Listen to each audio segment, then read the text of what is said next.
Ya, Sukihonto, Namo Buddhaya.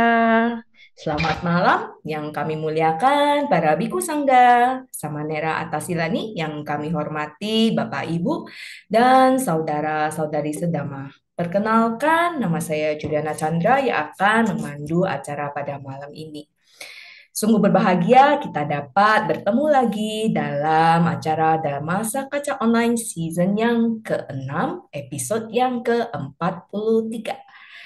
Pada malam ini, Senin 4 Agustus 2025, dengan topik Building Mental Strength for Real World yang akan dibawakan oleh Sister Hermiati Honggo, Certified Hypnotherapist. Tentunya acara ini diselenggarakan oleh KBTI Keresidenan Besuki dan disiarkan secara live di channel YouTube Dhamma Meta Jember dan Dhamma Televisi. Baiklah, sebelum kita memulai Dhamasa Kaca Online pada malam ini, marilah kita melakukan penghormatan awal pada Tiratana dengan membacakan nama Karapata. Dimohon para hadirin bersikap anjali. Arahang sama sambudo bagawa Budang Bagawantang Abiwadeni Swakato Bhagawata Damo Damang Namasami Supatipanno Bhagavato Sawaka Sangho Sanggang Nakmami. Next, saya akan membacakan profil narasumber. Silakan ditampilkan. Ya, Sister Hermiati Honggo. Beliau adalah Certified Clinical Hypnotherapist of Pak Adiway Gunawan Institute di Surabaya dan juga Certified Trainer of Adiway Gunawan Institute of Mind Technology di Kota Surabaya, dan beliau juga sebagai English and Math Learning Instructor in a few local and regional learning center, dan tentunya pernah sebagai Kumon Instructor in Kumon, Ivanhoe, Melbourne, Australia, dan she has been an educator since 2006. Baiklah, without further ado, marilah kita mendengarkan sharingnya. Sharing damai yang akan dibawakan oleh Sister Hermiati Honggo. Kepada Sister Hermiati kami persilakan.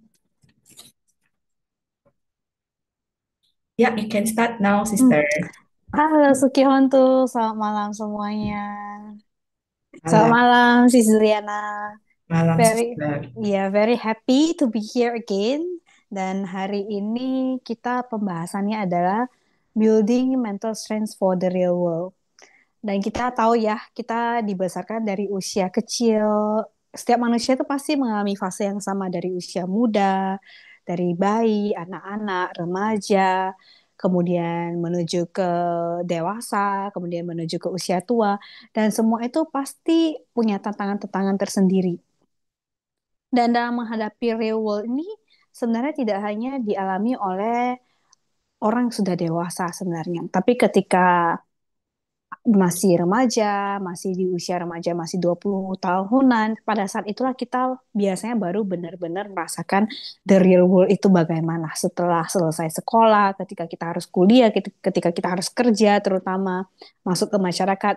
Di saat itulah real world itu benar-benar dimulai. Dan hari ini kita bahas kalau misalnya real world, berarti harapan ketika tumbuh dewasa itu apa sih teman-teman sebenarnya? Harapan kita ketika tumbuh dewasa kan setelah kita menjalani proses sekolah, kan maunya kita itu sukses ya. Saya rasa di sini pasti semuanya setuju. Pada ujung-ujungnya yang kita inginkan itu adalah sebuah kesuksesan. Namun kesuksesan yang seperti apa itu tentunya subjektif bagi setiap orang. Jadi di sini saya ingin mengingatkan kembali bahwasanya sangat tidak adil untuk kita berlomba-lomba untuk membandingkan diri dengan kesuksesan orang lain. Tapi hari ini saya juga ingin mengajak agar teman-teman juga kembali mendefinisikan apa sih definisi sukses untuk kita sendiri. Karena bagi setiap orang itu kan sukses itu berbeda-beda. Misalnya ada nih yang merasa kalau misalnya jadi ibu rumah tangga yang baik aja bisa membesarkan anak dengan baik aja itu sudah termasuk definisi sukses. Atau bisa juga ada orang misalnya sedang bekerja. Bekerja di level apa nih yang disebut dengan sukses? Atau misalnya seorang wira swasta di level apa nih pencapaiannya, pendapatannya itu dikategorikan sebagai sukses. So again, sukses bagi setiap orang itu berbeda-beda. Dan dalam perjalanan mencapai kesuksesan itulah real world itu benar-benar dimulai ya mungkin. Dan kalau misalnya saya ambil kata definisi real world itu sebenarnya adalah dunia di luar ruang aman di mana seseorang menghadapi tantangan-tantangan nyata seperti apakah itu kegagalan, apakah itu tekanan sosial, dalam menghadapi ekspektasi, dalam menghadapi hal-hal yang kadang terjadi di luar yang kita prediksikan, apakah itu ketidakpastian, karena kita tahu ya bahwasanya tidak ada pasti di dunia ini selain kematian. Dan mungkin dalam menghadapi hubungan-hubungan yang kompleks ketika dalam perjalanan kehidupan ini. So the question is, pertanyaannya adalah bagaimana kita membangun kekuatan mental dalam menghadapi hal-hal tersebut. Apakah itu dalam menghadapi tantangan, ketidakpastian, bagaimana sih cara kita menghadapinya dengan mental yang lebih kuat. Karena kita di sini membahas tentang mental, jadi saya akan membahas sedikit definisi tentang mental itu apa. Menurut Kamus Merriam-Webster, mental itu adalah segala sesuatu yang berhubungan dengan pikiran. Yang berarti kalau misalnya pikiran di sini tidak hanya sebatas otak, tapi juga berdasarkan pada emosi. Dan kalau misalnya kita bilang pikiran, emosi, berarti berhubungan bagaimana cara respon kita untuk menghadapi sesuatu ketika kita menghadapi realitas di luar sana. Mentally, secara pikiran, secara batin, bagaimana kita menghadapi itu semua tantangan-tantangannya. Dan sesuai dengan topik tema hari ini, dan di mana itu ada kata build mental strength, yang build itu artinya membangun, maka kita tahu bahwasanya mental strength itu perlu usaha loh, perlu ada usaha untuk membangun hal tersebut. Tidak tiba-tiba muncul begitu saja. Jadi bila ada orang yang mungkin bilang rasanya, iya anak ini dilahirkan memang sudah kuat dari sananya, sudah sehat secara mental. Enggak, bila memang belum ada, maka bisa dibangun. Dan bila di sini mungkin ada yang mendengarkan yang masih orang tua, yang anak-anaknya masih di bawah naungan, yang bergantung secara emosional maupun secara finansial dengan orang tua, maka teman-teman para orang tua, maka saat inilah saat yang paling tepat ketika anak-anak masih dalam pengasuhan Anda untuk Anda bantu membangun kekuatan mental mereka. Karena kekuatan mental itu tidak hanya datang tiba-tiba aja. That's why the word is built. Perlu dibangun, perlu diusahakan.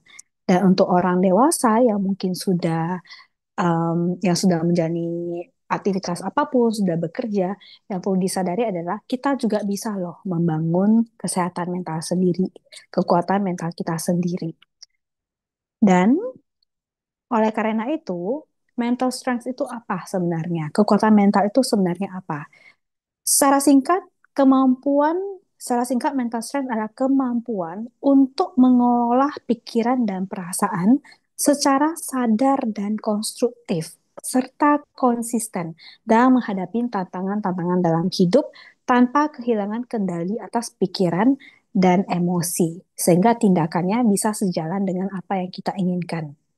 Jadi dalam singkatnya itu adalah kemampuan kita untuk mengontrol emosi dan pikiran kita.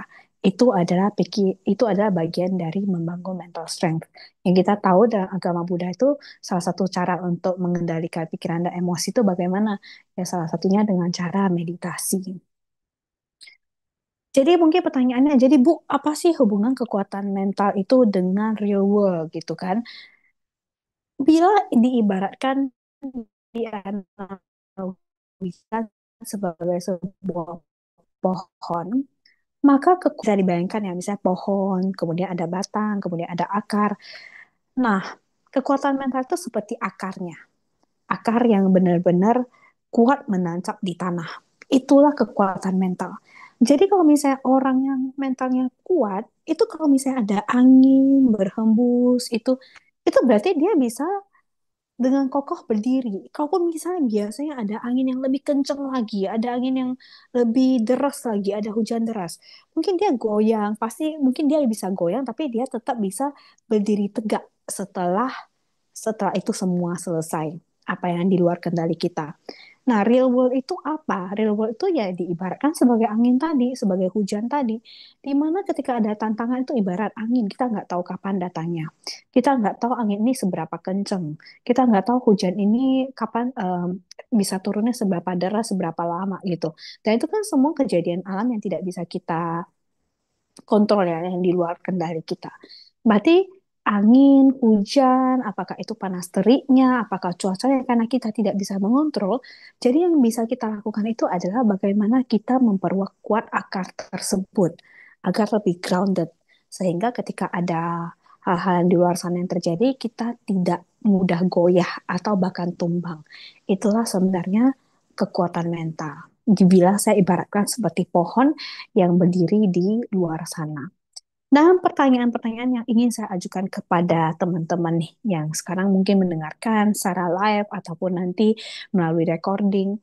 Pertanyaannya adalah, ketika kita gagal dalam sesuatu, contoh ketika saya gagal dalam sesuatu, saya ini cenderung bagaimana? Ketika teman-teman gagal dalam sesuatu itu, ada kecenderungan seperti apa? Nah, saya kasih pilihan yang misalnya A, apakah bangkit dan mencoba lagi? Apakah B, merasa sendiri tidak cukup baik? Atau C, menyalahkan diri sendiri? Atau D, menyalahkan keadaan orang lain? Apapun jawabannya, saya ingin teman-teman ini menjawab dengan sejujur-jujurnya.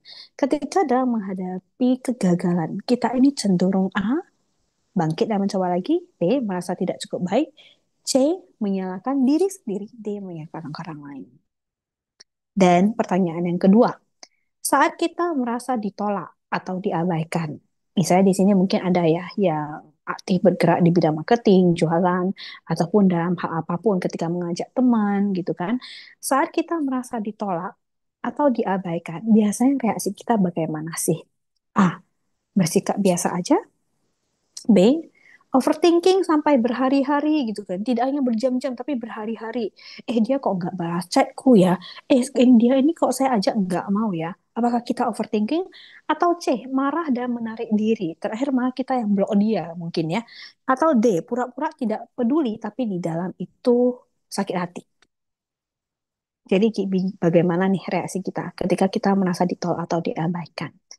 Nah, pertanyaan-pertanyaan di sana, apapun jawabannya akan menunjukkan bagaimana seberapa kuat sih mental kita dalam menghadapi hal-hal yang di luar kontrol kita sebenarnya.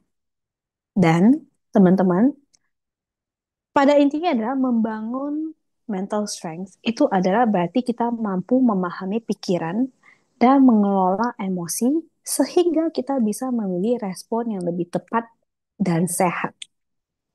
Dan dengan adanya respon itu, kenapa kita perlu respon yang tepat sebenarnya? Karena respon itu adalah bagian dari apa yang kita pikirkan kan. Apa yang kita pikirkan, apa yang kita rasakan, maka bisa tumbuhlah suatu respon. Jadi respon itu sebenarnya berdasarkan pada apa program yang ada di dalam diri kita. Dan di sini kalau kita bahas program, kalau kita bahas pikiran, itu tidak jauh-jauh dari pikiran sadar dan pikiran bawah sadar. Cuma saya akan singkat aja. Kita semua dilahirkan itu memiliki satu hardware yang luar biasa. Kita memiliki otak dengan 86 miliar juta neuron, 86 miliar neuron ya. Jadi Tuhan itu super adil sebenarnya. Kita dilahirkan dengan tubuh fisik yang sama, hardware-nya sama gitu kan. Otak itu hardware-nya sama. Dan software-nya juga sebenarnya yang berbeda itu apa berarti? Berarti bukan hardware-nya lagi karena kita semuanya punya hardware yang sama. Berarti yang berbeda itu adalah software. Software inilah yang kita tahu inilah adalah program pikiran. Program pikiran, bagaimana kita berpikir, bagaimana kita merasakan emosi, itulah yang membedakan kenapa orang itu punya respon yang berbeda satu dengan lain-lain. Itu yang membedakan ketika orang-orang dihadapkan dengan tantangan, tentang dengan mungkin challenges, tantangan, stres, tekanan dari luar, kegagalan, itulah yang menyebabkan orang itu punya respon yang berbeda-beda. Semuanya berada di dalam software tersebut, di dalam program pikiran. Dan program-program pikiran ini memang ketika kita masih kecil itu ditanamkan oleh orang-orang dewasa yang di sekitar kita. Mereka lah programmer utama kita pada saat kita masih kecil, terutama di saat kita masih usia remaja ke bawah. Dan dari nol di dalam kita di dalam tubuhnya ibu masih berada di dalam janin, program-program tersebut sudah mulai ditanamkan. Cuma saya yakin di sini yang mendengar itu pasti sudah dewasa ya rata-rata. Yang saya ingin ingatkan adalah walaupun program itu sempat ditanamkan oleh orang-orang yang dulu mengasuh kita, apakah itu orang tua, kakek nenek, cuma saat ini yang bisa meriset ulang program itu adalah diri kita sendiri. Jadi hari ini saya juga ingin mengajak teman-teman untuk berkontemplasi dan nanti akan ada pembahasan tentang apa sih yang kita bisa lakukan untuk membangun kembali mental strength. Tapi hari ini saya adalah ingin mengajak teman-teman untuk berkontemplasi dan menyadari bahwasanya di usia dewasa ini sudah saatnya kita mulai mengambil akuntabilitas dan bertanggung jawab atas apa yang ada di dalam diri kita. Tidak lagi menyalahkan orang lain untuk program-program di dalam diri kita. Dan kalau misalnya kita bahas real world, dunia yang sesungguhnya, di sini apa sih yang sebenarnya paling bikin kita tertekan saat ini? Bagi teman-teman di sini yang sudah apakah usia dewasa, apakah masih sekolah? Karena saya yakin anak-anak yang masih usia sekolah atau yang sedang kuliah pasti juga memiliki tantangannya tersendiri di mana mereka sudah merasakan oh ini nih dunia yang sesungguhnya gitu loh. Saya sudah harus mulai terjun ke masyarakat secara mandiri, tidak lagi selalu dalam pelukan pelindungan orang tua. Kita harus menghadapi dosen, kita harus menghadapi proyek, mencoba menyelesaikan tugas dan hal-hal sebagainya. Dan terjun ke dunia sosial juga dengan teman-teman ketika ada konflik bagaimana menyelesaikannya. Pada saat usia remaja sebenarnya real world itu sudah dimulai bahkan. Dan balik ke pertanyaannya tadi, jadi tantangan apa nih yang sedang dihadapi pada fase kehidupan sekarang ini? Tidak peduli teman di fase apapun sekarang. Contoh, kalau misalnya orang yang sudah bekerja, yang usia dewasa, di bidang karir, kira-kira apa ya yang bisa saya lakukan di usia saya sekarang ini?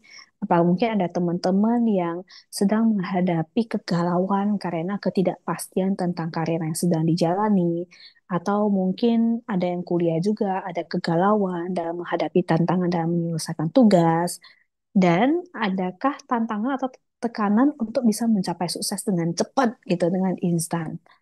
Nah, kalau misalnya kita bahas itu, berarti teman-teman perlu ingat bahwasanya di sini dalam membangun apapun itu tidak ada proses yang instan. Bahkan mie instan aja yang konon katanya instan butuh melalui proses. Setuju ya teman-teman ya? Dan selain itu, selain mungkin di aspek karir, apakah mungkin teman-teman di sini ada yang juga memiliki tantangan dalam kesehatan mental? Misalnya apakah sering merasa cemas, sering merasa galau, ataupun terkadang susah mengontrol stres, tekanan, dan emosi. Dan di bidang finansial misalnya, yang sudah dewasa, yang sudah bekerja, yang sudah menjalani proses kehidupan, pasti ini mungkin salah satu tantangan yang dihadapi ya. Ketika kita ingin menjadi financially independent, tapi terkadang dalam mencapai proses itu ada aja tantangannya, misalnya. Dan pressure, adanya tekanan, ini nih yang paling sering kita temui sekarang di usia berapapun itu. Adanya tekanan itu untuk bisa sukses dengan cepat gitu. Apakah berdasarkan dari apa yang kita dengar di luar sana, di sosial media. Jadinya ada tekanan tersendiri untuk bisa sukses secara finansial dengan cepat. Dan kemudian merasa lebih kalah dibanding teman-teman yang sebaya. Nah, itu tekanan-tekanan di bidang finansial ketika kita menghadapi real world ini, dunia yang nyata ini.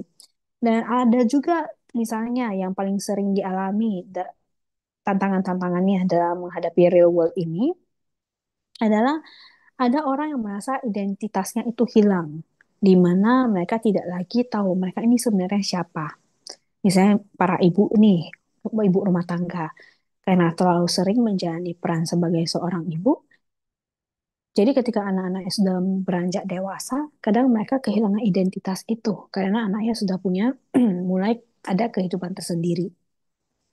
Bisa juga kalau misalnya tentang identity ini, tentang identitas ini, di mana seseorang itu sering membandingkan dirinya sendiri, sedang sering membandingkan rasa berharganya berdasarkan apa yang dia lihat di orang lain. Berarti balik lagi ke arah membandingkan ini. Bisa juga kalau misalnya masih tentang identitas diri ini adalah kadang-kadang ada juga yang mungkin bisa merasa merasa tidak cukup baik. Padahal sudah melakukan yang terbaik, tapi tetap aja ada perasaan tidak cukup baik. Itu tantangannya.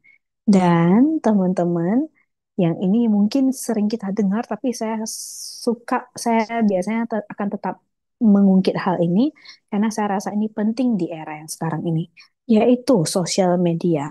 Ini adalah tantangan yang juga kita hadapi dalam era digitalisasi ini, dalam era globalisasi ini. Yaitu tanpa sadar kita membandingkan diri kita dengan orang lain via sosial media. Dimana dulu, zaman-zaman dulu ya, saya ini kan termasuk anak milenial gitu. Oh, zaman dulu kita kan kalau belum ada gadget, kalaupun tanpa sadar kita membandingkan diri ataupun kita dibandingkan oleh orang sekitar itu paling dibandingkan dengan saudara, dengan sepupu, dengan tetangga, dengan teman sekelas gitu. Tapi di zaman sekarang ini banyak sekali anak-anak yang terpapar ke sosial media, melihat highlights-nya orang lain, melihat real-nya orang lain, gitu. Dan kita juga mungkin di usia dewasa juga seperti itu. Yang sehingga tanpa sadar kita jadi suka atau cenderung bisa untuk membandingkan diri kita dengan orang lain, dengan pencapaian orang lain. Padahal kadang kita lupa apa yang ditampilkan di sosial media itu kan hanya highlights ya, highlights dari kehidupan sebagian orang. But then we cannot help but to compare ourselves to them. Nah, ini juga merupakan tantangan sendiri sebenarnya yang bisa menyebabkan kita itu bisa merasakan emosi-emosi yang kurang mendukung itu. Dan juga ada fear of missing out karena terlalu banyak informasi di luar sana. Jadi kadang-kadang kita takut nih kehilangan berita-berita yang mungkin padahal sebenarnya tidak semua berita perlu kita ikuti juga itu. And all that leads to depression, apakah depresi, dan depresi di sini konteksnya adalah harus didiagnosis secara klinis ya oleh para ahlinya atau bisa menyebabkan kecemasan. Itu challenges-challengesnya yang mungkin dihadapi oleh orang-orang di dalam menghadapi real world ini, di dunia nyata ini. So, then it goes to the solution. Jadi kalau begitu kan pertanyaannya adalah dengan adanya hal-hal tersebut berarti solusinya apa dong gitu. Kayaknya kan tidak afdol ya kita bahas itu semua kalau misalnya tidak ada solusi yang bisa diberikan. Solusinya adalah teman-teman simple adalah dengan cara take accountability. Saya ulangi, take accountability.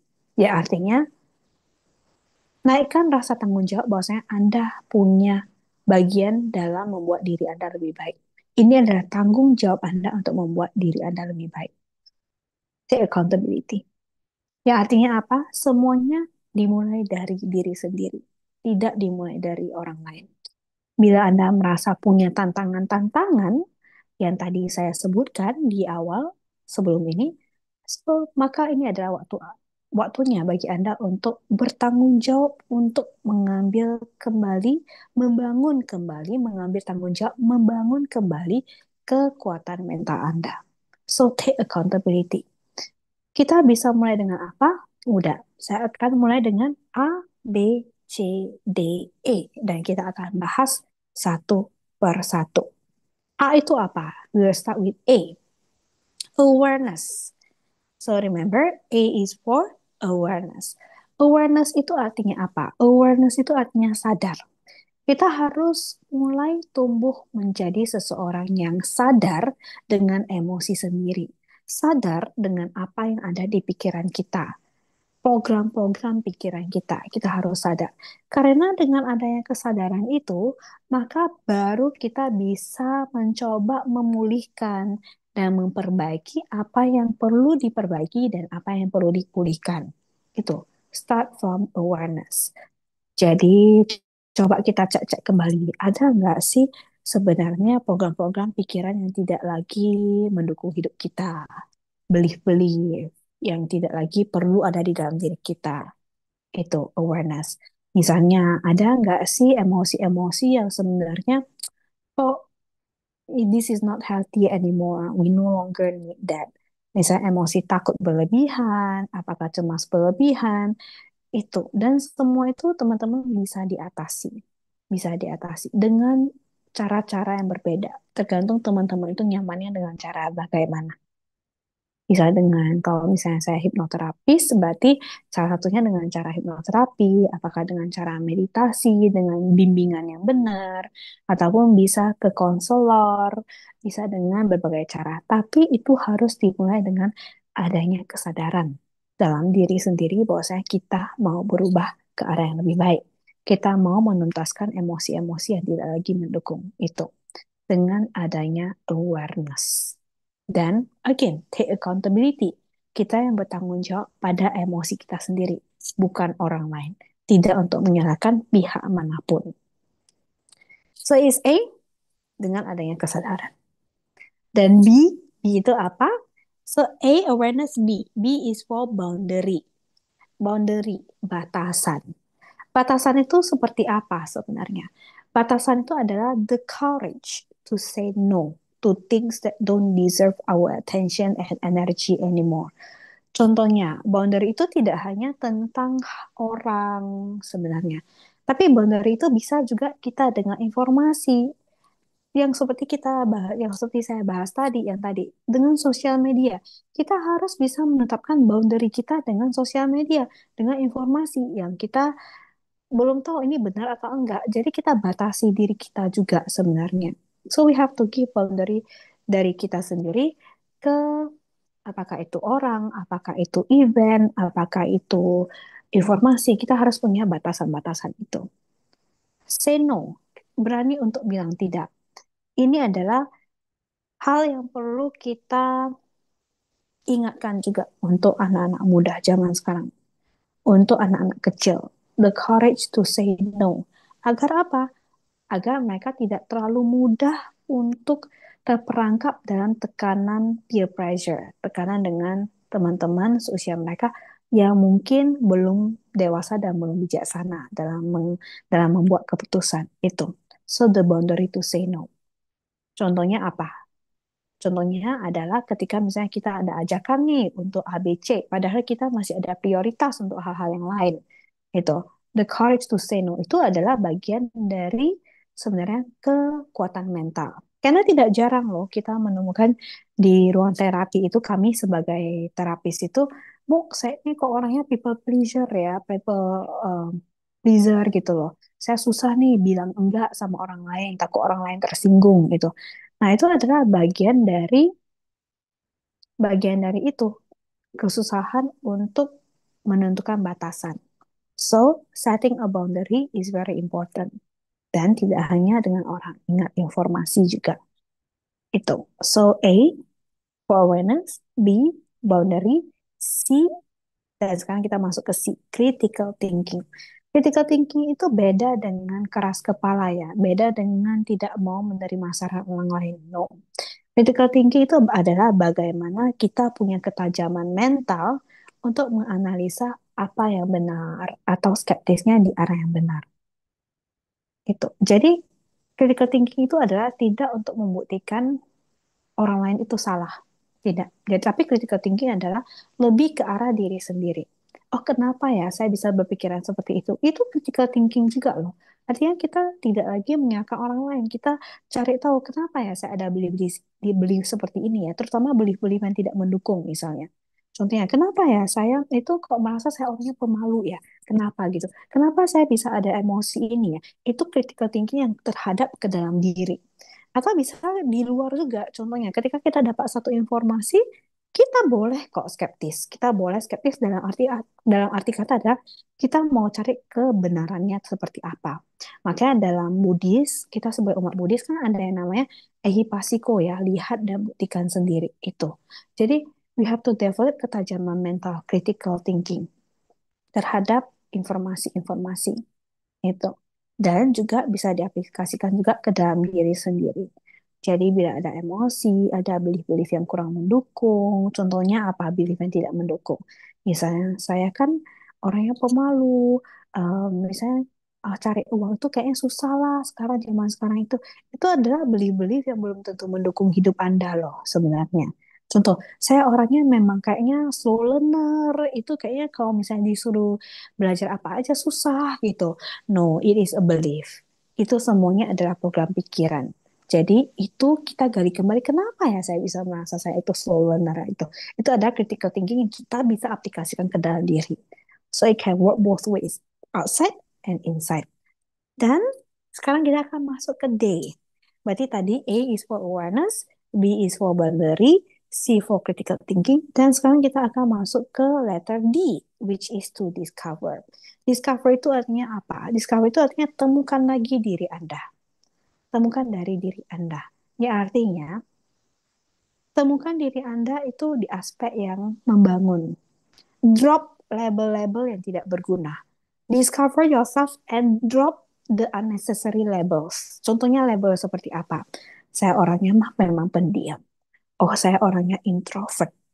Oh, saya orangnya kan memang nggak pintar bicara di depan umum. Oh, saya ini orangnya memang um, orangnya bukan pekerja keras gitu. Itu drop every labels yang bisa Anda pikirkan yang tidak lagi mendukung hidup Anda. Itu so discover yourself, temukan lagi dalam diri Anda, semangat lagi, temukan lagi semangat. Oh, misalnya saya adalah Hermi mau bagaimana yang ingin saya tingkatkan gitu untuk mencapai goal-goal tadi. Karena kan tadi tujuan kita kan mau sukses ya. Untuk di real world ini kan kita mau sukses. Jadi discover, temukan diri Anda yang bagaimana, ciptakan diri Anda yang bagaimana yang bisa dibangun untuk mencapai kesuksesan itu. So discover yourself, but at the same time buang semua label-label yang tidak lagi mendukung hidup Anda.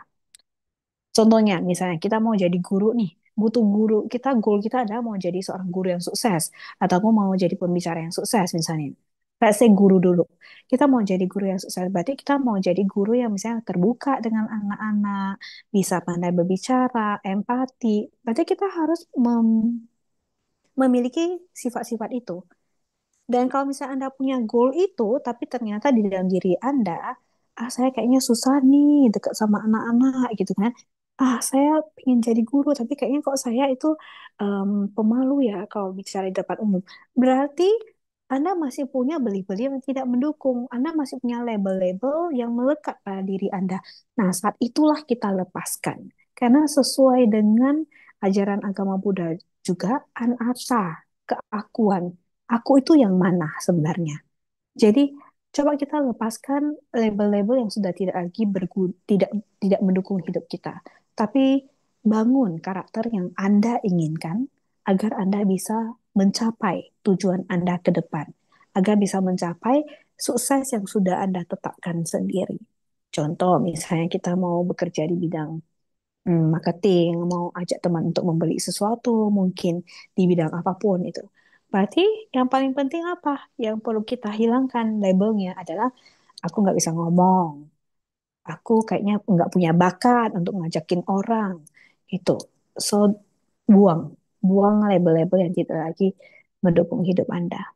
Mm-mm. Jadi, discover yourself. Discover the new you.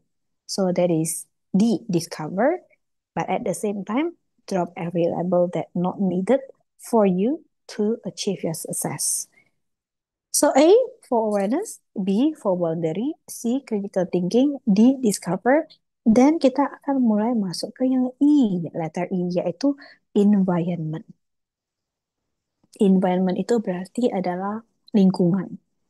Dan kita tahu ya, kalau di agama Buddha itu, kita tahu yang namanya Kalyana Mita. Kalyana Mita artinya teman baik. Teman yang mengingatkan kalau kita berbuat salah, teman yang senantiasa mengingatkan kita berbuat baik, yang ikut bermudita cita ketika kita mencapai kesuksesan. Kita butuh itu. Kita butuh environment yang baik juga. Jadi environment itu, lingkungan itu memiliki peranan yang sangat penting agar kita bisa punya ketahanan mental yang benar, agar kita punya mindset yang benar, environment. Karena secara riset, kita adalah rata-rata dari average rata-rata dari 5 orang terdekat yang ada di sekitar kita. Mungkin ada yang bertanya, Bu, gimana dong kalau misalnya em, orang tua saya kurang mendukung gitu kan? Nah, berarti saat itulah perlu dibangun komunikasi. Dan kalau misalnya keluarga itu kita bisa bangun kembali dengan cara komunikasi. Tapi di sini konteksnya adalah kalian Amita di sini adalah teman-teman yang non keluarga, yaitu orang-orang yang bersifatnya tidak keluarga. Karena kan keluarga kita nggak bisa milih ya. Kita nggak bisa milih keluarga kita itu siapa, saudara kita siapa, ayah ibu kita siapa. Tapi teman-teman ingat, kita bisa punya kemampuan untuk memilih orang-orang teman-teman kita. So again, take accountability. Drop label, drop semua label yang tidak berguna karena Anda punya kuasa untuk menentukan siapa teman-teman terdekat Anda. Buka diri Anda, tetap bangun batasan yang sehat dan cobalah meningkatkan kualitas diri juga agar kita bisa dan memantaskan diri kita itu untuk masuk ke lingkungan yang sehat. Dengan cara apa? Yaitu kita mulai dari diri sendiri. Jadi environment, lingkungan itu sangat penting. Dan saya harapkan, saya doakan teman-teman di sini semuanya bisa dapat karyana-karyana Mita yang baik, yang bisa mendukung kesuksesan kita, yang bisa membangun kita, yang bisa membantu kita untuk menjadi pribadi yang lebih baik lagi. Yang punya kesehatan mental yang baik, yang punya kekuatan mental yang baik. Itu. Jadi A, awareness, B is for boundary, C, critical thinking, D, discover yourself, and then E, the environment. Dan satu lagi bonusnya teman-teman. Jadi A, B, C, D, E, and then we go back to A. Sebelum mulai bahas yang A ini, saya ingin teman-teman bayangkan spaghetti. Spaghetti yang belum dimasak, teman-teman. Spaghetti yang masih kayak bentuk lidi itu. Spaghetti yang bentuk lidi itu, kalau misalnya kita berikan tekanan sedikit aja kan dia udah sudah langsung petok gitu ya, pecah gitu ya. Sedangkan kalau misalnya spaghetti yang lentur, yang kita sudah masak gitu, itu kan dia, kalau misalnya kita lekuk, dia akan mengikuti lekukannya dan tidak pecah gitu. Nah, yang ingin saya sampaikan di sini adalah kita butuh fleksibilitas itu. Kita butuh menjadi orang yang fleksibel.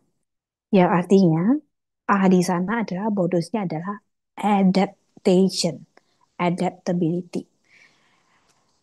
Dan kalau misalnya kita bicara adaptabilitas, semua makhluk hidup, apalagi manusia, punya kekuatan itu. Karena itu adalah salah satu dari ciri-ciri makhluk hidup yang bahkan kita belajar waktu kita belajar biologi dulu. So we need that adaptability. Harus. Adaptabilitas itu ibaratnya seperti apa? Teman-teman di sini mungkin tahu ya, tahu ebi, tahu udang, tahu lobster. Dan kita tahu lobster itu kan stronger ya dibandingkan dengan shrimp yang lain, krustacean yang lain, lobster itu gede dan cangkangnya kuat. Namun teman-teman tahu nggak, kenapa lobster itu punya cangkang yang lebih kuat dan lebih kokoh daripada ebi, daripada udang? Karena lobster itu punya kemampuan adaptasi yang luar biasa. Punya adaptasi, bisa beradaptasi dengan menahan kerasnya gelombang air. Itu dengan cara apa? Mereka akan membangun kembali cangkangnya sedikit demi sedikit. Jadi itu adalah adaptasi yang mereka lakukan untuk menghadapi kerasnya gelombang air laut itu. Jadi Yang mereka ubah itu kan bukan gelombang air lautnya ya. Mereka kan tidak bisa mengatur itu. Tapi lobster itu punya kemampuan untuk keep molding, membangun kembali kulitnya menjadi lebih kuat, menjadi lebih kuat, nah menjadi lebih kuat. Itulah yang membedakan ebi, udang biasa, dan lobster. Jadi teman-teman, jangan berkecil hati kalau kita menghadapi satu tantangan.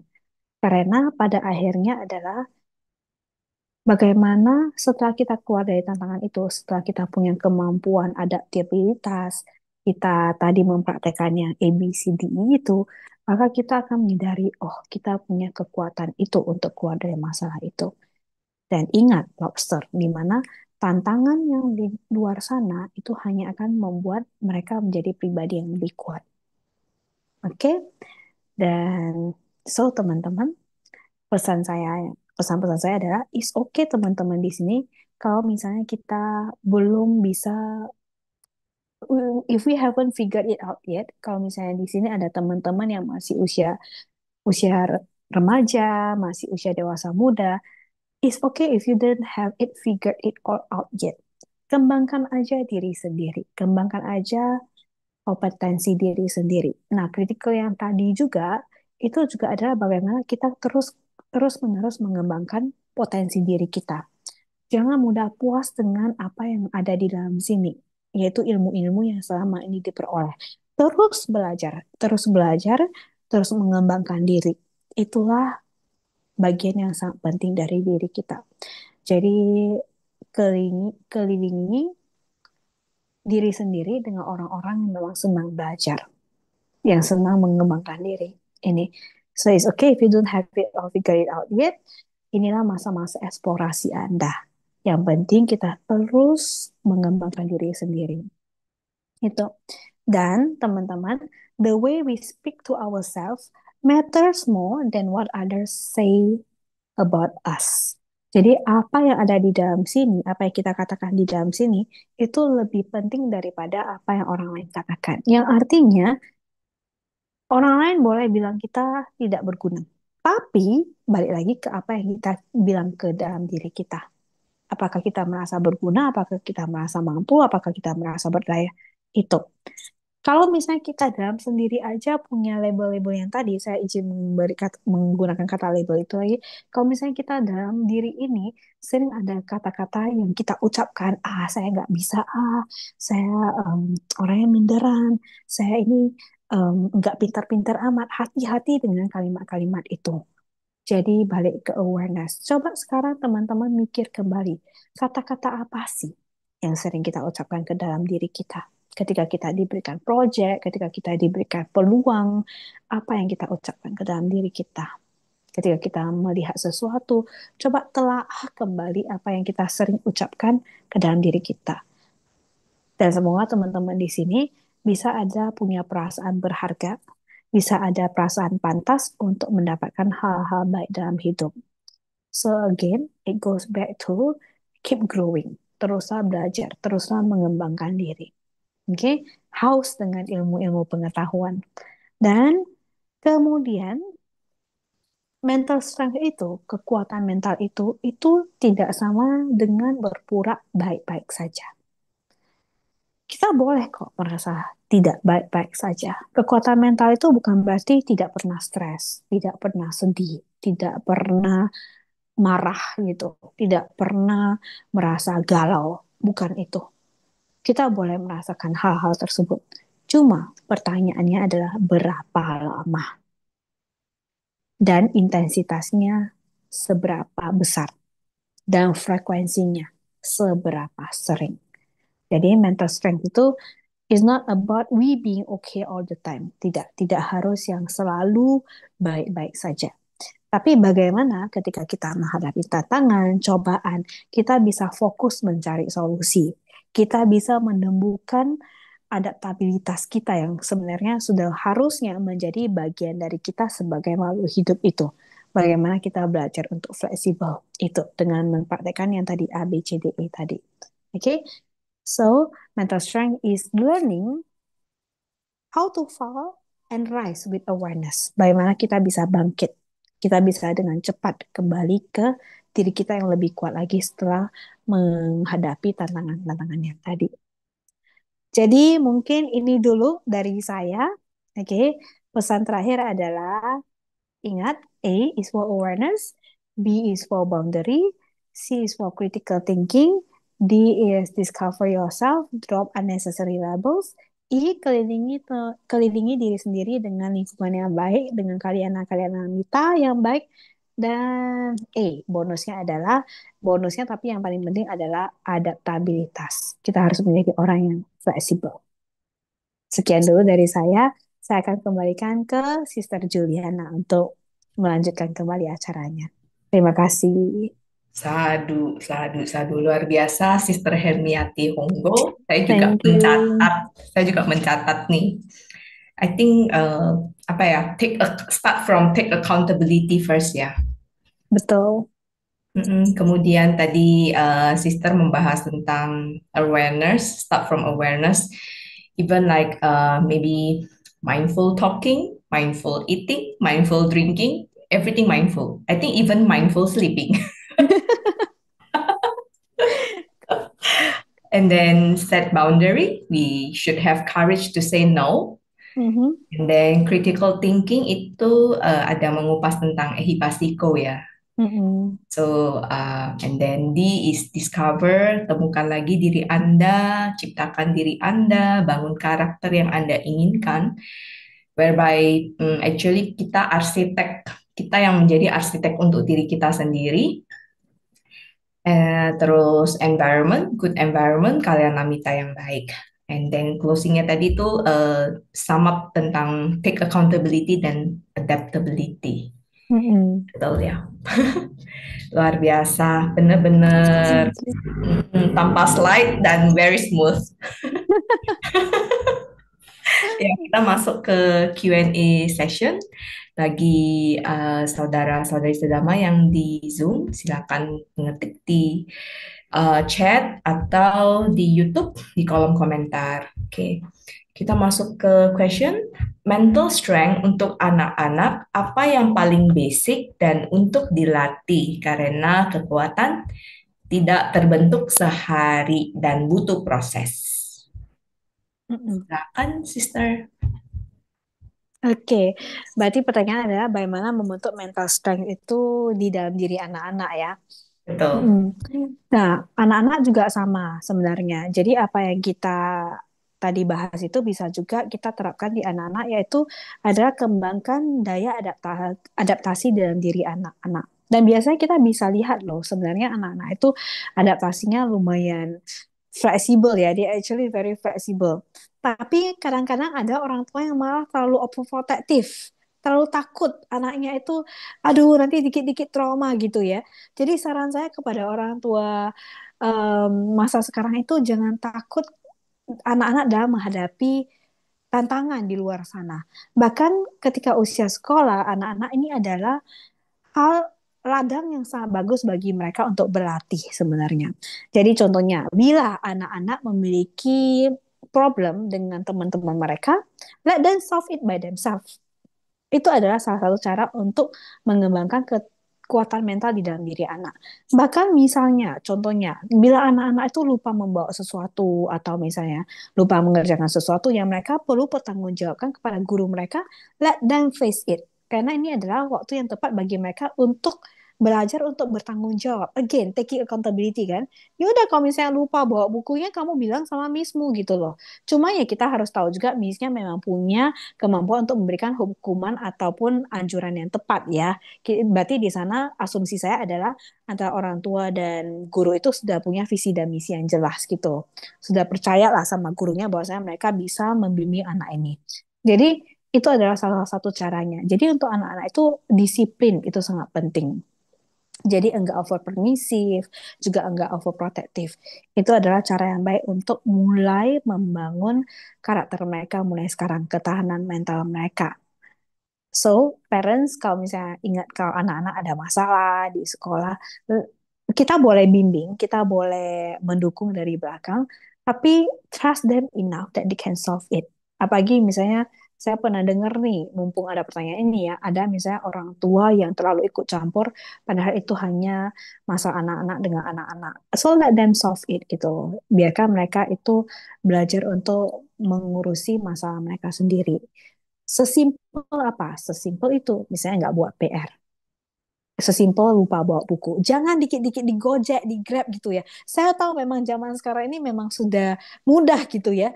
Tapi justru dengan kemudahan itu kita harus bijaksana gitu. Oke, kamu lupa. Oke, nggak apa-apa. Bilang sama guru. Jangan dikit-dikit. Oke, it's okay. Nanti mami grab it for you. It's only 5 minutes away. Memang cuma 10.000, 20.000 gitu kan. Tapi yang kita mau belajar itu apa? How they solve the problem kan. Problem solving. Jadi sebenarnya dari hal-hal kecil seperti itu kita mengajak anak-anak itu untuk punya ketahanan mental dan kekuatan mental. So might be simple things, but then itu semua diperlukan. Let them be, discipline them, tidak boleh over permissive, tidak boleh over protective juga. Itu, let them adapt. Sekian dari saya. Berarti responsibility dari sejak dini ya. Mm-mm, mm-mm, Be responsible. mm-mm, Oke, kita lanjut lagi ke pertanyaan mm-mm. berikutnya. Bagaimana membuka mental block? Apakah ada faktornya? Silakan, Sister Hermiati. Bagaimana membuka mental block? Ini ada lebih detail pertanyaannya mungkin dari YouTube kah atau mental block Eh, yang seperti apa konteksnya? Cuman itu aja sih. Bagaimana membuka Oke, mental block? mental block. Oke, Biasa mental mental. blocknya ada ini Kak, maksudnya ada penjabarannya mental block in what gitu. Oke, oke. Trauma atau Trauma. Oke. mm-mm. Nah, untuk menjawab mental block ini, saya akan balik sedikit ke pertanyaan yang tadi juga yang mengikut anak-anak. Jadi, untuk anak-anak itu salah satu caranya adalah dengan cara membuat mereka sadar akan emosi mereka sebenarnya. Saya teringat ini karena ini akan juga menjawab mental block yang ini sebenarnya. Jadi, dengan anak-anak membangun ketahanan itu adalah dengan mulai mengajarkan pada anak-anak bahwasanya emosi itu bisa loh ditangani gitu itu yaitu mama papa mengenalkan dulu oh ini emosi sedih ini kecewa gitu dengan mulai mengajarkan emosi sedini mungkin ke anak-anak itu juga cara yang bagus untuk membangun kekuatan mental anak. Dan balik lagi ke mental block berarti blocking berarti block itu berarti hambatan berarti asal saya adalah hambatan ketika kita mau mencapai sesuatu ya kan kita biasanya tahu sesuatu itu ada hambatan kalau kita ada tujuannya betul ya ada misalnya kita mau ke mana nih kalau saya di Medan misalnya saya mau ke Brastagi gitu kalau saya mau Brastagi naik mobil saya kan perlu ada tujuannya saya berjalan kemudian saya tahu iya ada blocking nih macet gitu loh jalan ditutup gitu makanya ada blocking gitu ya nah sama ketika kita ada satu tujuan goal yang ingin kita capai dan ada blocking itu artinya ada emosi di sana jadi mental block itu bisa berubah dua apakah itu emosi apakah itu belief yaitu kepercayaan. Jadi ada dua jenis. Bagaimana cara membuka itu? Again, start from awareness. Sadari dulu, Anda punya tujuan. Kemudian, kok misalnya tadi ya, saya ambil contoh, kita ingin jadi pembicara. Kita ingin bisa tampil di depan umum. Mental block apa yang mungkin muncul? Oh, kok rasanya kalau setiap kali di depan umum itu saya kok rasanya deg-degan terus gitu ya, tangan gemetar gitu kan. Atau kalau karena tangan gemetar, padahal udah persiapannya udah baik gitu loh. Tapi tangan gemetar gitu. Kok ada rasa takut gitu. Padahal kita sudah mempersiapkan diri dengan baik. Emosi itulah, emosi rasa takutlah itu yang bisa kita sebut dengan mental block untuk macam-macam. Itu hanya contoh aja karena di sini kan konteksnya sangat luas ya. Saya nggak tahu ini mental block untuk apa. Contoh misalnya finansial. Kita ingin bisa dapat penghasilan sekian misalnya. Tapi kok rasanya ada perasaan tidak mampu gitu loh. Padahal Anda punya kapabilitas itu, kompetensinya ada. Tapi dalam saat diri itu tanpa disadari, kok saya berasa nggak mampu ya. Misalnya setiap mau prospek orang itu kok ada rasanya takut ya gitu ya. Berarti itu kan menghambat karir Anda, rasa takut-takut tersebut. Nah itulah yang disebut juga dengan mental block. Jadi mental block itu secara garis besar adalah emosi atau belief yang menghambat kita dalam mencapai sesuatu. Dan cara bukanya itu dengan apa? Tadi saya sudah coba jawab ada dengan awareness. Dengan awareness aja, ketika Anda mulai menyadari emosi-emosi apa yang tidak lagi membantu diri Anda, percayalah itu sudah 50% pulih sebenarnya. You are 50% healed. Itu. Tinggal 50%-nya itu Anda cari tahu cara apa yang paling tepat untuk membuka atau melepaskan emosi-emosi ini. Apakah dengan hipnoterapi, apakah dengan meditasi, apakah dengan teknik pernafasan, dengan macam-macam. Itu. Jadi cara bukanya, kalau misalnya nggak bisa dibantu dengan diri sendiri, boleh cari profesional. Tapi start with awareness dulu. Dan saya senangnya orang yang bertanya ini berarti sudah mulai take accountability nih sama diri dia sendiri ini. Berarti sudah sadar, berarti sudah mau berubah gitu. Heeh. Silakan saya balikan ke Ci Juliana. Ya, berarti ini dulu ya, self reflection dulu ya, sis ya. Betul. Mm-mm. Contemplate first. Mm. Betul. Betul. Kenapa? Why is it hard? Susah praktek daripada teori. Sometimes too much theory without practical equals to zero, right? Mm-mm. Why? Baik. Kenapa gitu? Kenapa ya? Kenapa lebih susah prakteknya gitu ya? Nah, balik lagi kalau misalnya ditanya, sometimes it's easier said than done gitu. Manusia itu kan makhluk habit sebenarnya. Kita ada makhluk yang hasil dari sejarah kita. Sejarah itu bukan yang harus lama-lama amat gitu. Tapi kan kita hasil dari apa yang kita alami ya. Misalnya now I am 38 years old gitu. Berarti apa yang ada di dalam diri saya sekarang di usia 38 tahun ini ya hasil dari histori saya dari saya dijanin ibu sampai di umur yang barusan detik sebelumnya bahkan. Betul ya Ci Juliana ya? Itu. Karena kita yang makhluk histori kalau prehistori tua amat gitu ya. Kita adalah makhluk historical gitu lah. Ini ya. Jadi yang artinya banyak hal-hal yang sudah kita pelajari dari dulu dan itu sudah membangun habit tertentu.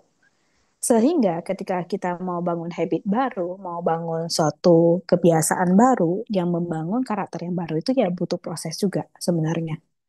Jadi selain emosi itu kita netralkan, bila ada emosi-emosi yang tidak mendukung ya, selain kita netralkan emosi itu, berarti kita harus kembali bangun habit yang kita inginkan. Contoh misalnya ada orang tua nih yang datang, ibu-ibu, bu saya nih udah em, belajar nih cara parenting gitu kan. Udah belajar lah, semua teorinya udah belajar gitu. Berarti, tapi dia bilang kok, tapi saya kalau misalnya lihat anak-anak saya bertingkah rewel atau gimana gitu, saya kok masih mudah kepancing ya emosinya ya. Padahal saya tahu nih, nggak boleh berkata kasar. Saya udah belajar nih dari parenting harusnya gitu. Logika saya tahu gitu loh. Tapi ketika praktek itu agak susah. Dan ketika sudah marah itu, saya nyesel gitu. Berarti sebenarnya udah ada awareness. Tapi kenapa susah? Karena ternyata biasanya di ruang terapi itu kita temukan, oh masih ada emosi-emosi yang di dalam yang belum diselesaikan. Sehingga apa yang terjadi? Kita akan selesaikan emosinya aja. Namun setelah itu, apakah sudah selesai? Belum. Kita harus juga punya ilmunya. Ilmunya gimana? Bagaimana komunikasi dengan anak? Bagaimana kita bangun kembali habit-habit gitu. Jadi balik lagi ke itu. Discover yourself. Bangun diri Anda. Kembangkan diri Anda. Belajar lagi. Satu sisi kita selesaikan emosi yang sudah tidak lagi perlu ada dalam diri kita, tapi di satu sisi juga kita harus keep growing, belajar terus sampai Anda dapatkan yang sesuai dengan yang Anda inginkan, habit ataupun sesuatu karakter ataupun sifat yang Anda inginkan. Bangun. Jadi clear the emotion, kemudian kita bangun habitnya. Maka itu bisa lebih align. Kalau enggak, berarti kita akan selalu driven by emotions dan habit lama. Semoga menjawab ya. Luar biasa jawabannya, Sister Hermiati. Thank you, thank you. Jadi ini dulu ya, discover bad habit dulu, terus neutralize it step by step. Nah, bila ada emosinya gitu. Ya, ini kita mau bahas emosi, pas banget. Bagaimana mengendalikan emosi yang suka marah-marah, apalagi anak-anak throwing tantrum. Maksudnya berarti anak-anaknya yang throwing tantrum gitu ya? Ya, mungkin yang adults also, Oh, ini ya teenager ya. teenager. Mm-mm. Oke, Kalau gitu saya Mungkin bahas ada case dulu. yang pernah di-handle sama sister, Mm-mm. pernah handle anak like maybe teenager. Hmm. Jadi kalau teenager sama anak-anak itu pendekatannya berbeda. Kalau misalnya kita bilang tantrum, sebenarnya tantrum itu kan proses mengeluarkan emosi ya, cara mereka merespon sesuatu bila ada yang kurang senang di hati gitu. Betul? Dan kita sebenarnya bukan cuma anak-anak dan teenager aja yang bisa tantrum. Orang dewasa juga bisa tantrum loh, Ci Juliana. Misalnya, mungkin di sini ada yang mendengar yang sudah ada pasangannya gitu kan. Pernah nggak kalau marah sama pasangan 3 hari 3 malam nggak ngomongan? Silent treatment ya. Iya, silent treatment ya. Kalau kata kerennya itu merajuk gitu ya, merajuk, Merajuk. ngambek gitu ya. Itu sebenarnya tantrum juga sebenarnya, cuma di usia yang dewasa. Jadi tantrum itu banyak bentuknya. Ada yang tantrumnya silent treatment, merajuk gitu ya, nggak mau ngomongan. Ada yang langsung keluar, langsung emosian gitu kan. Nah itu sebenarnya tantrum. Dan pada anak-anak, karena tadi pembahasannya anak-anak, kenapa anak-anak itu bisa tantrum? Kenapa bisa merengek, misalnya merajuk, emosian, ya wajar kan? Karena mereka masih very driven by emotional ya. The fun fact, faktanya adalah prefrontal cortex kita yang mengatur tentang logika, yang ngatur planning, pengendalian diri, itu hanya berkembang optimal di usia kita 25 tahun. Di usia 25 tahun. Jadi kalau misalnya anak-anak sangat wajar kalau misalnya mereka masih driven, masih dikendarai oleh emosi. Memang prosesnya secara seperti itu, secara biologis. Tapi ya tentunya walaupun begitu, kita sebagai orang tua yang harus mengajarkan mereka cara mengelola emosinya, meregulasi, itu adalah tanggung jawab orang tua. Dan kenapa anak-anak itu banyak yang seolah-olah itu mudah tantrum? Salah satunya mungkin yang bisa dieksplorasi orang tua adalah apakah tangki cinta anak-anak sudah dipenuhi? Apakah anak-anak sudah merasa dicintai? Karena seringnya orang tua itu mencintai anak sesuai dengan apa yang mereka tahu, dengan cara mereka sendiri. Padahal anak-anak itu, masing-masing anak-anak itu karakternya beda. Jadi mereka perlu merasa dicintai. Build the connection, communication. Jadi bila pun kita perlu mengoreksi anak-anak, itu pastikan dulu tangki cinta mereka memang udah full. Karena ketika tangki cinta mereka full, bila kita ada nasihat yang perlu diberikan kepada mereka, bila kita mau mendisiplinkan mereka, itu akan lebih smooth prosesnya. I will not say easy, but then akan lebih smooth. Itu. Jadi balik lagi ke itu, tangki cinta anak-anak. Apakah anak-anak, apakah remaja, itu perlu diisi. Dan bila di sini ada orang tua yang penasaran, yang sudah dewasa, Bu, saya juga sering tantrum sama suami saya, sama istri saya, kayak gitu ya. Berarti Anda perlu memastikan bahwa saya tangki cinta Anda sudah diisi oleh pasangan Anda. Gitu. Semoga menjawab ya, Ci Juliana ya. Oh ya, Ya. dan juga Mhm. kita harus tahu cara mengisi tangki cinta diri sendiri juga. Jangan bergantung pada orang lain. Diri sendiri harus penuh dulu untuk orang dewasa. Berarti self love dulu ya, sis ya. Yes, harus self love dulu. Betul. Start from Taking accountability with ourselves. start from meditasi. Oh, betul. Start from meditasi. True, true. Meditasi meta kan. Makanya meditasi meta itu kan harus diri sendiri dulu dikeluarkan gitu kan. Absolutely. Baru kita sebar ke 12 arah gitu kan. Ke orang-orang yang kita cintai. Betul. Harus dari diri sendiri dulu. Dengan cara meditasi. Yes, setuju. Kita lanjut lagi. Rewind dikit ke habit ya. Apa benar sugesti pagi dan malam hari membuat kita berubah bad habits? Contohnya, saya tidak mau merokok lagi atau saya tidak mau berbohong lagi. Hmm. Apakah demikian, Sister? Afirmasi pagi hari ya gitu. Apakah bisa? Jawabannya bisa. Balik lagi ke seberapa kuat keinginan kita. Kalau dengan dunia yang saya tekuni, hipnoterapi ya itu adalah salah satu cara yang paling besar karena kita kan mulainya dari pikiran bawah sadar ya. Kita mulai dari core programnya, kita netralisir emosi, baru kita bangun habit baru. Tapi kalau misalnya dengan afirmasi, apakah bisa? Kalau orangnya punya tekad yang kuat, Awareness-nya bagus, yes, bisa. Bisa banget. Tapi balik lagi ke diri sendiri. Tergantung, tergantung afirmasinya itu seberapa rutin, seberapa sering, dan kebiasaan itu seberapa lama mengakar di dalam diri dia. Banyak orang yang merasa, Bu, saya udah lakukan ini misalnya 30 hari, tapi kayaknya kok kurang berhasil. Nah, balik lagi, yang satu, apakah mungkin kurang konsisten? Dua, apakah mungkin afirmasinya memang sudah 30 hari, tapi habitnya udah 3 tahun gitu loh. Jadi karena saking mengakarnya, oke, misalnya habitnya itu udah di level -10 nih gitu loh. Afirmasi 30 hari. Apakah ada kemajuan? Bisa jadi ada. Habitnya itu udah keluar, udah menaik, udah semakin mending, tapi masih -2 gitu loh. Sedangkan changesnya itu kan harus dari nol tuh, gitu kan? Jadi kadang-kadang orang kurang sabar itu untuk dua lagi. Bisa jadi seperti itu juga. Mm-mm. Cuma kalau misalnya karena saya menekuni bidang hipnoterapi ya salah satunya untuk ubah misalnya yang berhubungan dengan adanya emosi itu apakah merokok kah, apakah mungkin suka marah-marah ya paling cepat ya kita akan netralisir emosinya dulu baru kita bangun habit baru lagi gitu dengan cara belajar bagaimana berkomunikasi. Misalnya ini ada orang yang anak remaja bilang, "Mi, saya ini orangnya saya pengen I want to be good at speaking." Ini cerita nyata ya, tentunya kita share hanya untuk pembelajaran. I want to be good at speaking gitu.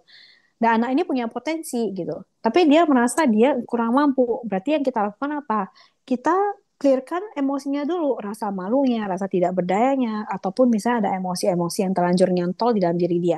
Kan kita cek kan emosinya.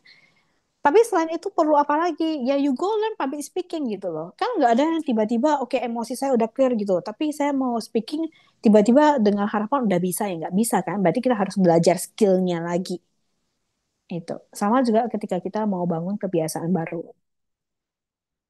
Mm-mm. Semoga menjawab ya. Silakan. Ya. Would you like to share about your experience maybe? Pengalaman sister, bad habits apa yang susah dibongkar?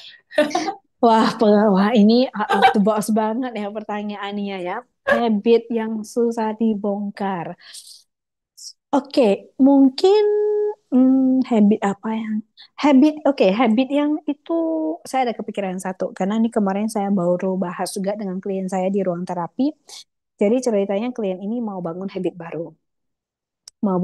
baru dan saya share pengalaman saya baca buku. Jadi saya itu melihat dulu itu saya senang sekali baca buku. Mungkin kita di satu zaman yang sama ya, Ci Juliana ya. Ada Bobo gitu ya, Bobo apalagi itu buku-buku. Dulu itu kita masih zaman yang buku itu masih bertebaran di mana-mana. Kita lewat satu jalan udah ada kios buku gitu kan. Heeh. Jadi kebetulan saya bersyukur orang tua saya itu yang bukan tipe yang pelit untuk beli buku. Jadi baik buku yang untuk bobo-bobo kan menurut saya cukup edukatif ya. Ataupun buku pelajaran, ataupun novel, itu enggak pelit sama sekali. Tapi sering berjalannya waktu, kan kita udah masuk ke era digitalisasi juga ya. Itu. Jadi kebiasaan itu pelan-pelan hilang, apalagi dengan Ada kesibukan ibu yang A, B, C, D, ya. E gitu loh. Kesibukan, iya ada ibu juga. Tapi saya sekarang lebih suka buku fisik sebenarnya. Saya lebih suka buku fisik. Karena kecuali Kindle ya. Kalau Kindle kan karena itu benar-benar cuma bacaan doang. Tapi kalau misalnya dengan ibu di iPad, di handphone, kadang terdistraksi dengan notifikasi. Jadi saya sangat menghindari distraksi itu. Jadi ketika mau bangun habit kembali lagi, itu effortnya memang butuh effort yang luar biasa. Tapi syukurnya nggak ada emosi negatif. Saya memang nggak benci baca buku. Saya lumayan suka. Tapi bahkan dengan adanya background dulu pernah baca buku aja, saya bangun itu butuh proses. Yaitu dengan cara apa? Jadi saya mulainya dengan misalnya ada buku saya ini kebetulan ini bukan buku bacaan sih, ini buku tulis gitu. Jadi kalau misalnya saya caranya di awal-awal itu, saya taktiknya adalah saya pakai pembatas buku. Biasa pembatas buku kan untuk batasin ya. Saya enggak. Saya untuk saya untuk menentukan sampai mana garis finishnya. Karena otak kita butuh goal kadang-kadang. Tapi kalau misalnya goalnya 300 lembar, padahal saya baru mulai baca, itu kan menakutkan ya. Istilahnya orang yang baru mau mulai olahraga, kita disuruh lari full marathon, 42 kilometer. Menakutkan.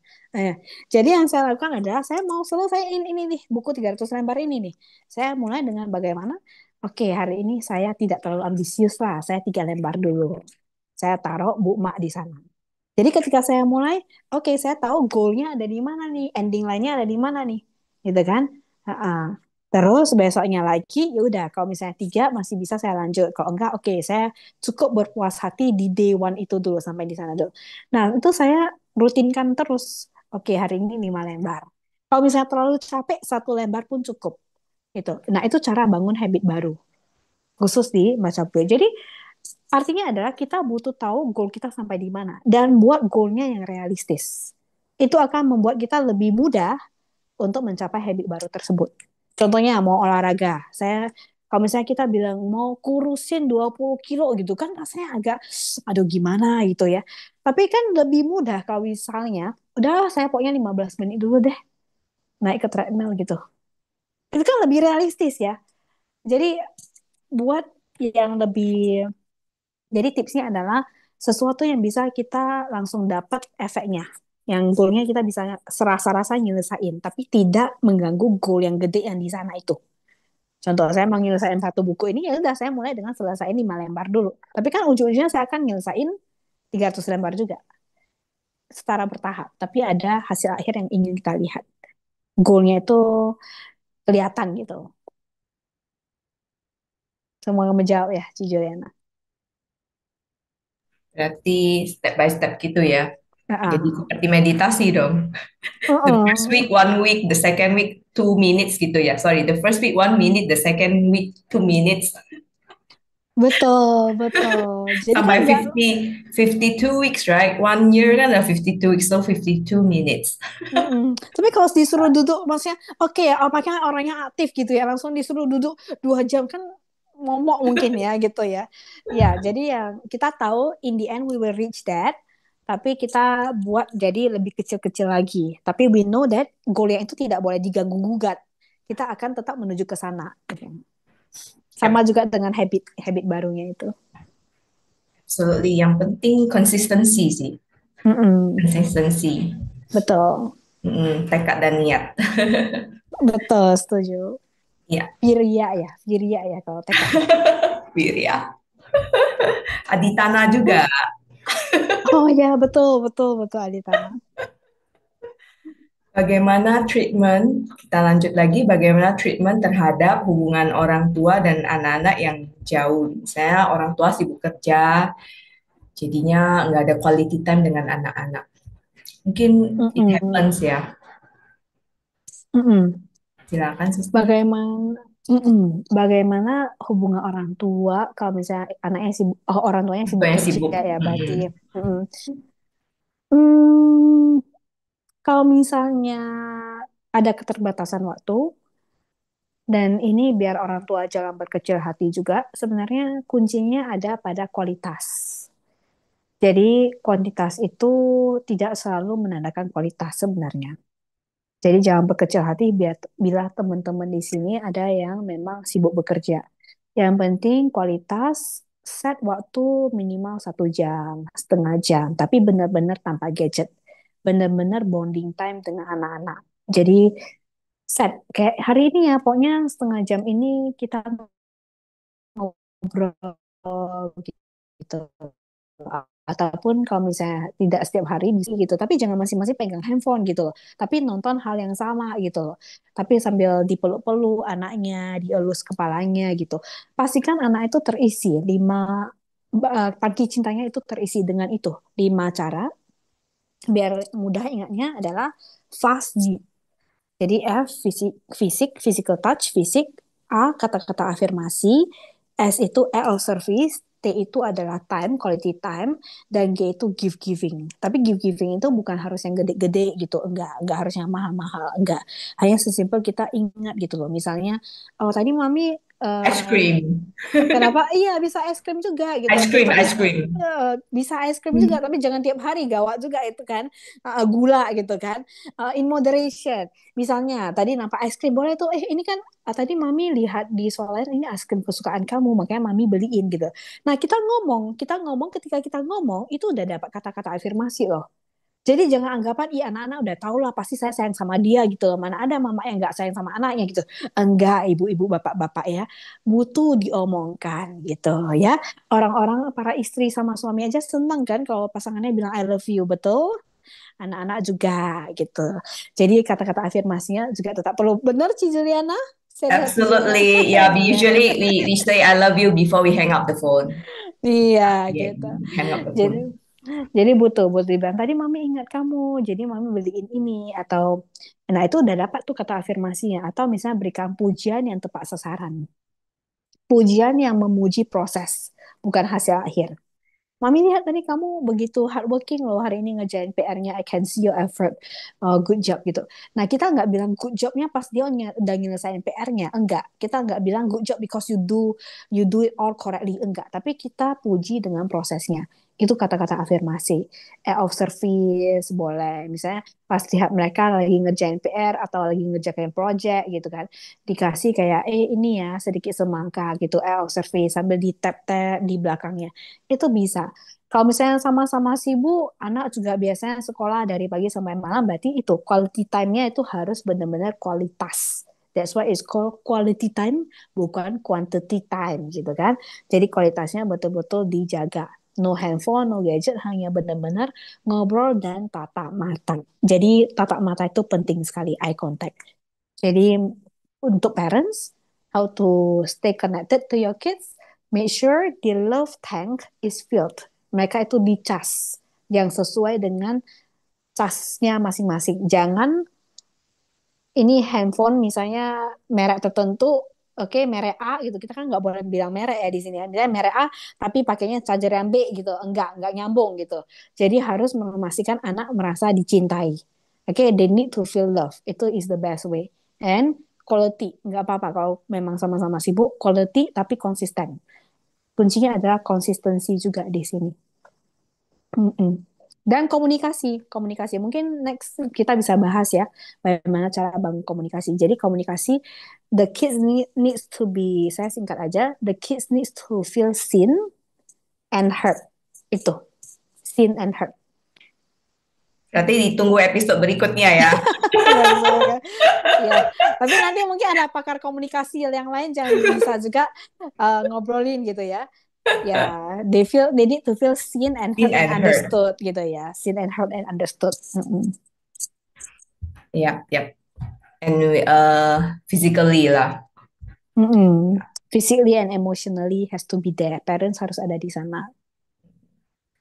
Oke, pula pertanyaan berikutnya, apa nasihat dan harapan untuk semua orang dari sister agar building good mental health, maybe? Good mental Mm-mm. health. Good mental health. Harapannya ya tadi ya. Any advice? Harapannya, any advice? Hmm, terus mengembangkan diri. Jangan give up on yourself.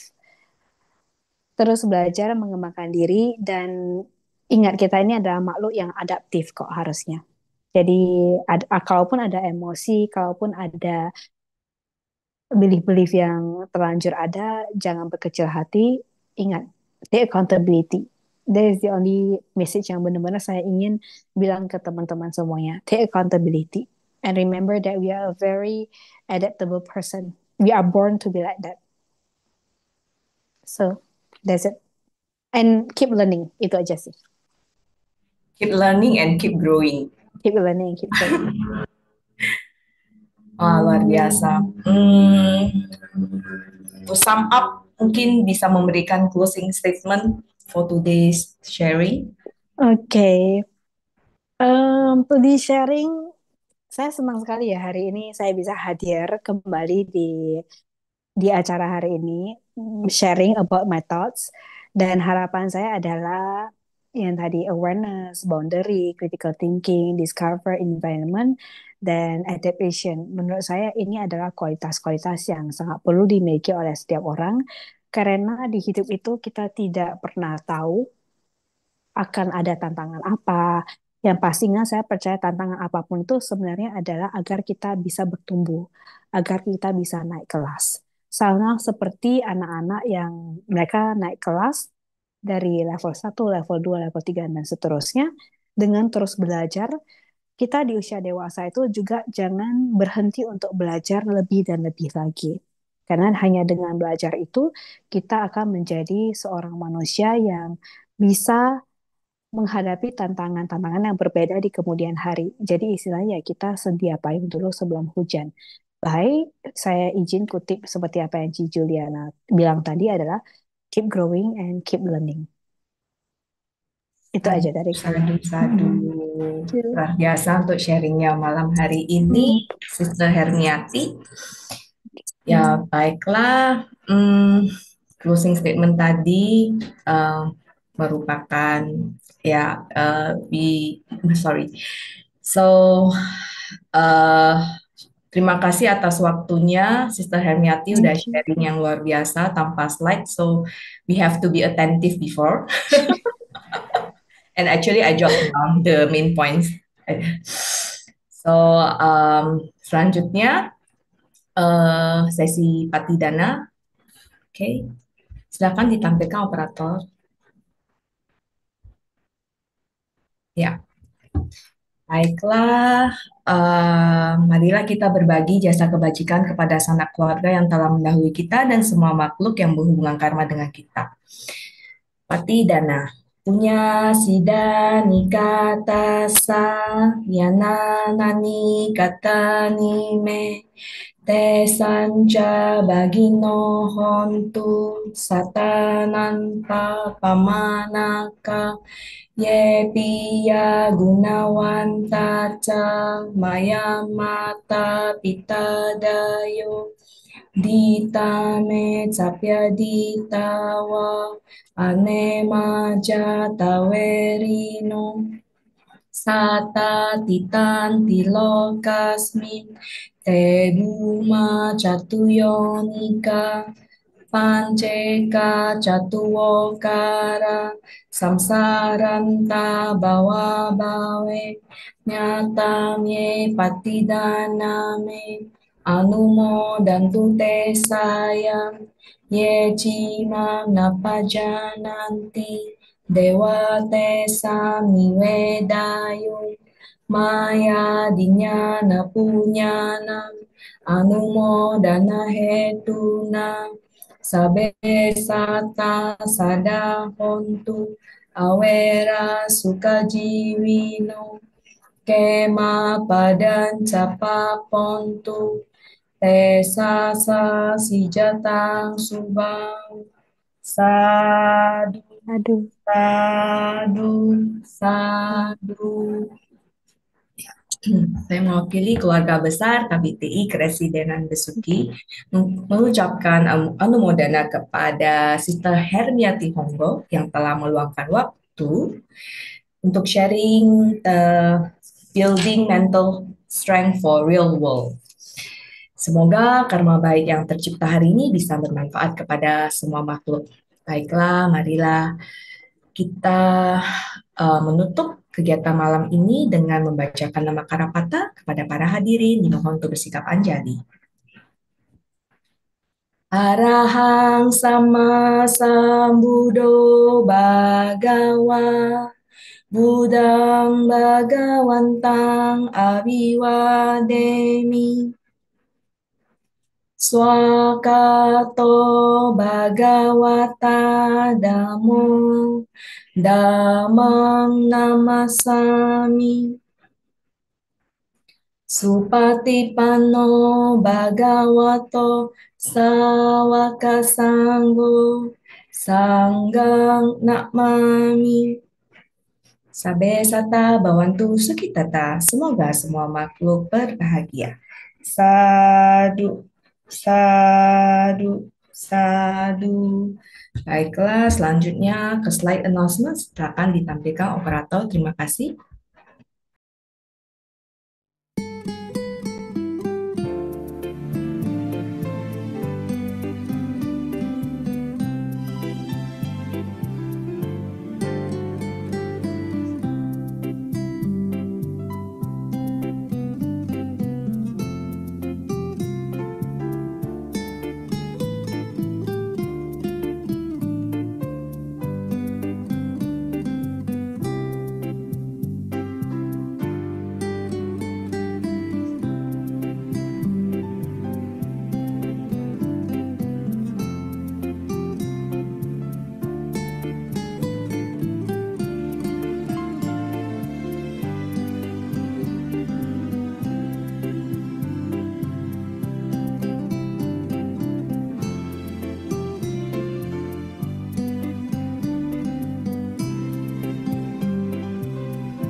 Baiklah, demikianlah rangkaian acara sharing Dhamma pada malam ini. Kami mohon maaf apabila ada yang kurang berkenan dan terima kasih yang sebesar-besarnya kepada para hadirin yang telah mengikuti sesi malam ini. Terima kasih juga kepada panitia yang bertugas. Semoga kita terus bersemangat melakukan kebajikan melalui pikiran, ucapan, dan perbuatan. Saya Juliana mohon pamit. Sukihontu, selamat malam, Namo Buddhaya.